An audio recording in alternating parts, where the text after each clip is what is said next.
posted by Natasha in Child Welfare, Researching Reform, Social Services, Social Work.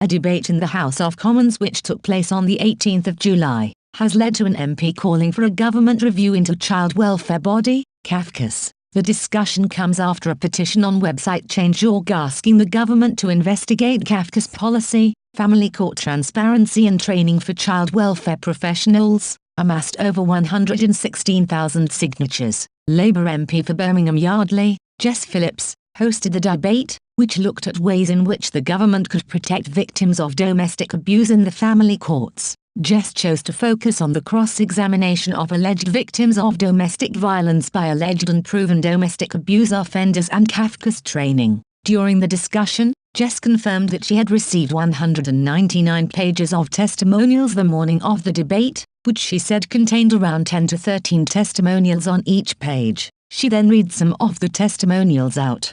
Cafcass is not working in the best interests of the children, who are victims of domestic abuse themselves. Cafcass is enabling the perpetrators of abuse to gain more control. Cafcass did not talk to my children, who, too, are victims. Their voices were nowhere on the accounts. They think that abusive partners are good dads. They were incompetent, stupid, easily taken in by a manipulative perpetrator and aggressive towards me. One woman couldn't even be bothered to know my name. They called my 999 call a minor disagreement in their official records. They are a complete disgrace. And I, too, have had a terrible time with Cafcass and the family courts. They were more supportive of my abusive ex than actually listening to my kids. Also, when my son made a statement and showed signs of abusive behavior, they continued to put him through the court and pooh-poohed and belittled everything that we had to say. The government's response to concerns raised by Jess and other MPs was predictably defensive. However, the debate is worth a read. The call to have Cafcass investigated comes at the end of the debate.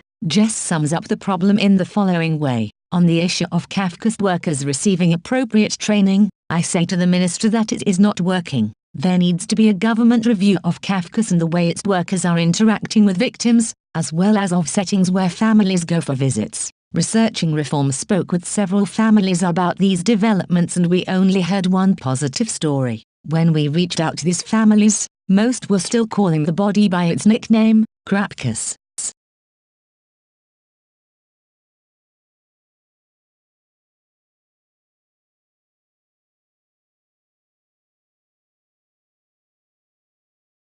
Cafcass, indeed. How much longer, after years and years of evidence from those affected by this inhumane, incompetent, biased and blinkered organization, do we have to wait for an investigation? The courts accept their opinions, and they are only that, because they are deemed experts. In my opinion, they are only experts in creating misery, division and injustice, a plague on all their offices.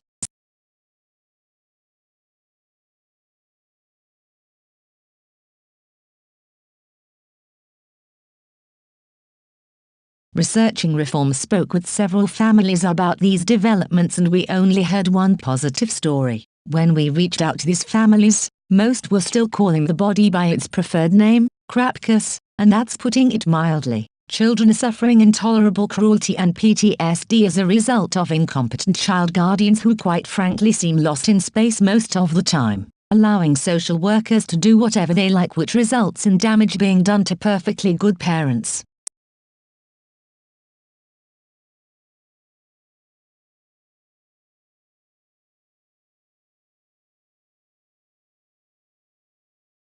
Please open family courts and get rid of Cafcass.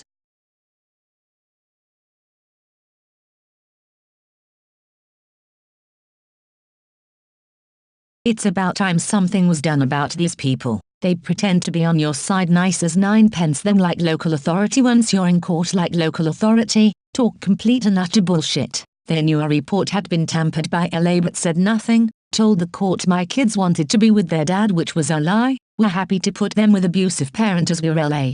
Someone who mentally, financially and sexually abusive should be jailed, not rewarded with children whom he hasn't bothered with. This, by the way, was because I had the audacity to stand up at a core meeting and prove social workers are corrupt, that they add stuff in reports to suit themselves. Neither social workers nor guardians can be trusted. The whole system needs a overhaul. Get rid of corrupt social workers, retrain half-decent ones, same as Cafcass massive rehaul PLZ.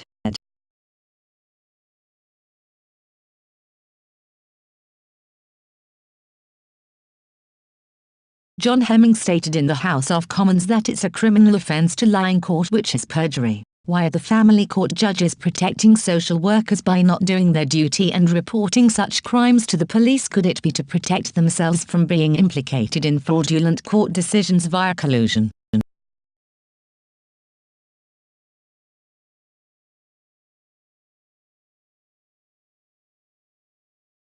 I have had involvement with Cafcass and family courts, as I am currently in court fighting to get my daughter home, as she was taken of me 2-day-old, and they done the same with my son last year. Cafcass and the family court agreed that my son was better off being adopted out, and they have said the same about my daughter. Social services haven't gave me a chance to be a mum. I was wondering if any MP would help get my kids home.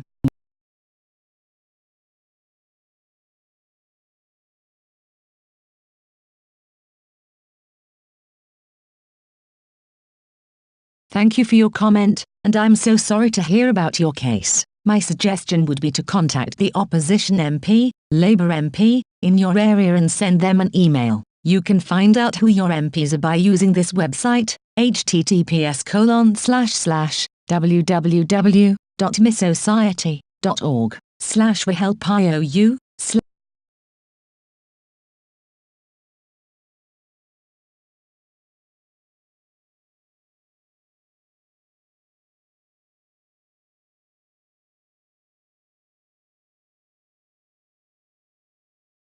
So often the courts and those in authority forget, out of the mouths of babes and sucklings cometh forth truth.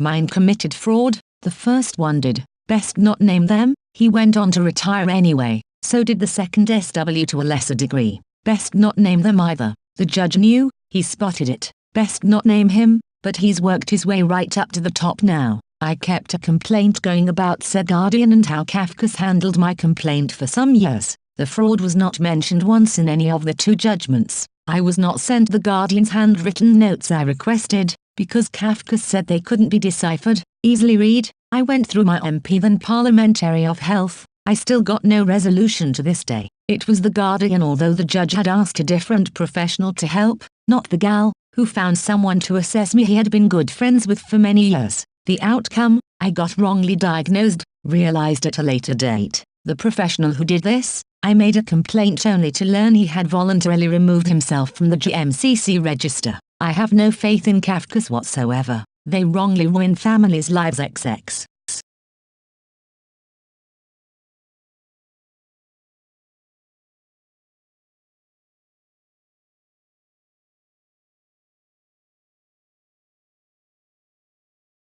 Reblogged this on Tumum's blog and commented, they ruin families' lives and cannot be trusted to be honest. XX.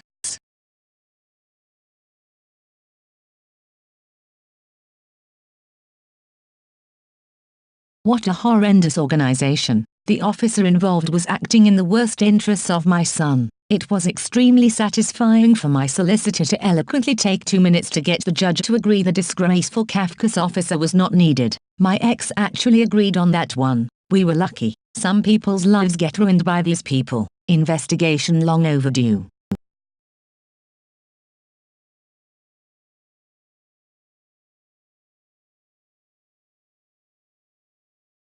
The guardian that was supposed to ascertain the true wishes and feelings of our child, did, but then committed fraud upon the court by not presenting these for 2 years. The wishes and feelings expressed in the beginning were that they reside with me, and visit their other parent. The judge, guardian and everyone connected, mainly independent social workers, has believed fabrication and speculation over evidence. The judge once said that she prefers the account of the other person, despite there being evidence that they were lying. The guardian actively disengaged with me from the outset, failing to assess me, yet without any training or qualifications decided that I had a mental health issue, later proven wrong. I and our child have been assessed. He shows that he sees me as his primary carer. The judge of course ignored this evidence as it obviously is preferable to stick with the liar as to save face, because let's face it, she would feel so silly when it comes out that she listened to the wrong party. Well, sorry, but our child, 9, has expressed anger towards the professionals who are failing to protect him, as well as suicidal ideation,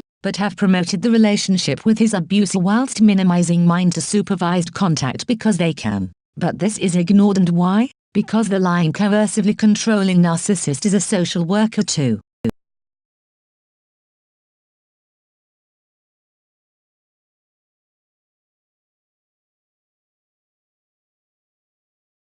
Minimizing mind-to-supervised contact because they can.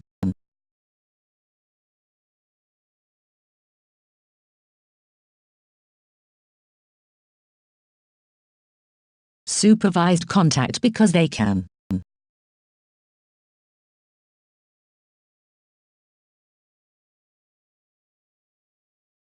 Your story sounds so similar to mine, only the gal in the SW was very experienced. I have shared my comments on this same blog post. I know it never leaves you. They still take the child, Ren. Sorry to hear you have experienced the same kind of corrupt dealings as my family did, XX.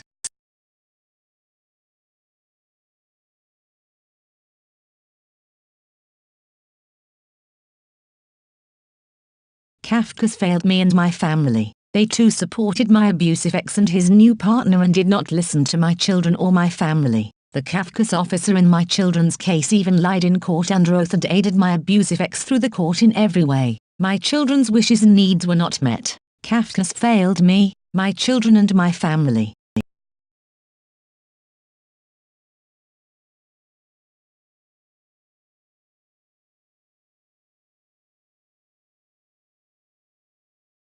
I would not trust this organization with an empty paper bag. They are biased, ill-informed, poorly trained. They lack basic understanding of parental alienation. They work with the mother every time and do not take the child's wishes and feelings in account. Most Cafcass officers have migrated from social services and are the kind of feminists known to the planet. They should be abolished, not reformed. If it looks like shanty, smells like shanty, then it's shanty, simple, and shanty belongs in the sewers.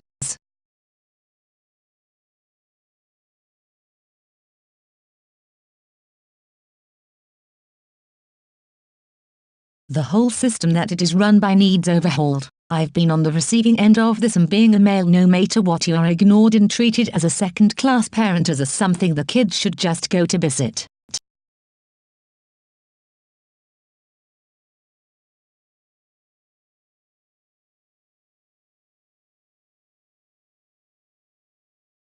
These people are a waste of government money and we are the victims to a poorly run system. My own is being brought up to know he only has one parent and that it's the norm, that his mojo can assault me and nothing will be done, and they believe it. Fine for someone to not let child services know that a 8-year-old had drank a cup of tea with was in and did not report it. How is that a fit mother? I can go on and on. What a sad world we are living in. Equal right for women, I agree with. So where is my mom's right and also my son's right? Oh, I don't have any.